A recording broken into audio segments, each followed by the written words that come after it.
In Ghana, cocoa became a very, very important crop. And in those days, cocoa was the lifeblood of Ghana's uh,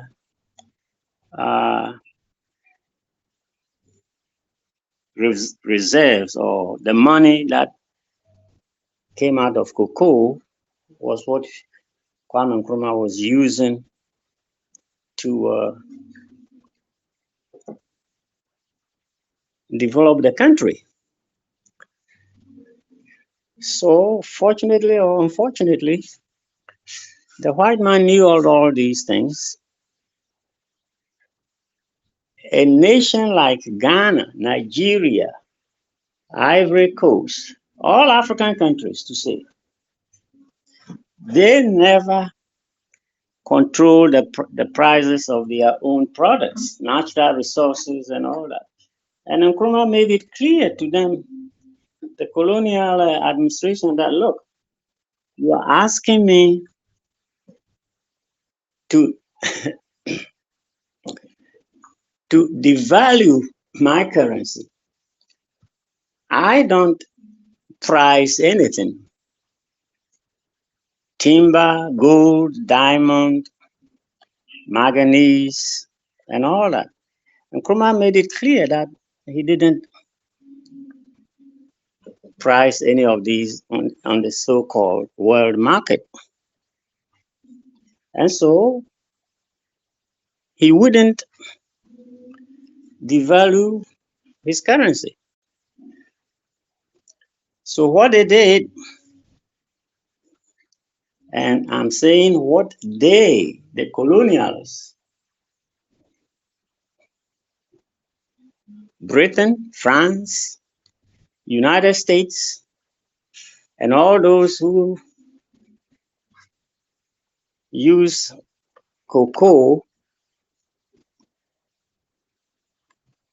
decided to use it to overthrow Nkrumah, and they succeeded.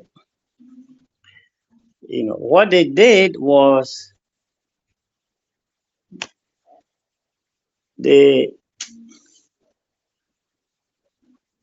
the colonials had their agents in the post-colonial countries who was giving them economic statistics on cocoa, coffee, a whole lot of other things. And the white man used it, or the colonial administration used it to continue to rule us economically. Cocoa became a very, very important political crop, and it happened here in Ghana. The Ashanti political elite, for instance, wanted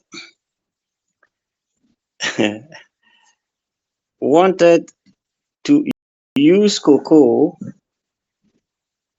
or wanted to this is very difficult sometimes to explain or to discuss. So this is what the elite in Ashanti did, and as a result, they formed a movement called the so-called liberation movement, national liberation movement. And they use cocoa plant, the cocoa plant, as their party symbol. Although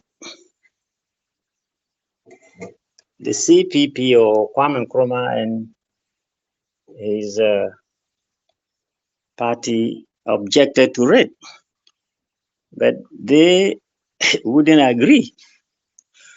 And they used the cocoa plant as the symbol of their party, meaning all cocoa that Ashanti produced, the money should be offered to Ashanti. In other words, the National Liberation Movement wanted a federation government. Nkrumah said Ghana is too small to have a federation government. Or what he was telling them was that you can use that plant as your symbol.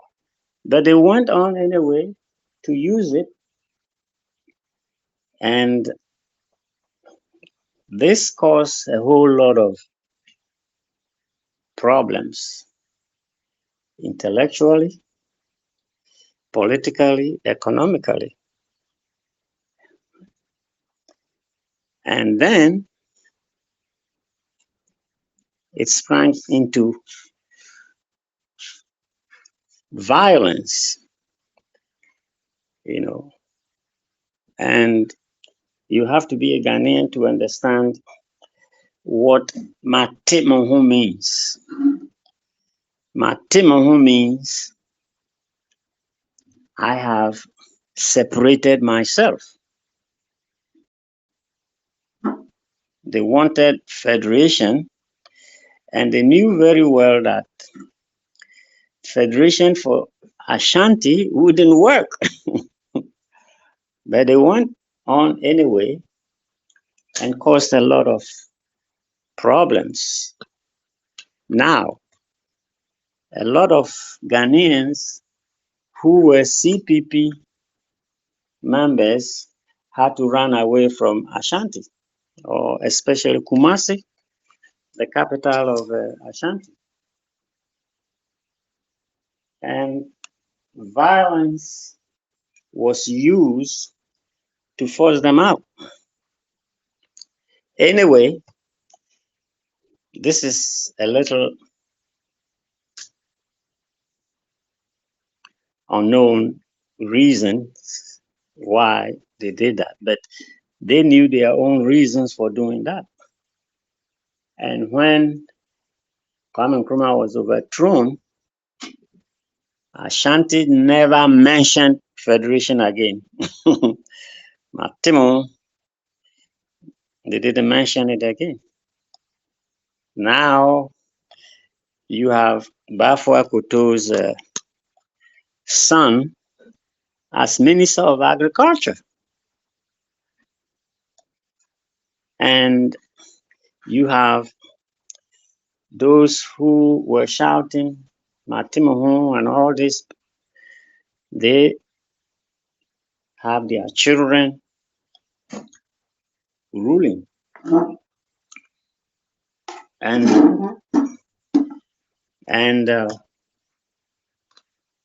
they don't mention Matimo anymore. So it goes like this. Pan-Africanism was not understood. Kwame Nkrumah's idea of Pan-Africanism, or I have lost words to explain this aspect. But anyway, it didn't sit well with some Ghanaians, and especially the opposition party didn't accept that. And we know it now, what they are doing after Nkrumah was overthrown. The things that he did were destroyed. Some strong economic ideas that he laid down, they said it was communism.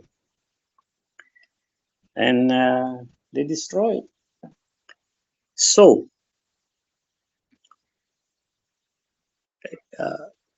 politically, The man's idea was very, very difficult to follow, because even his own party members,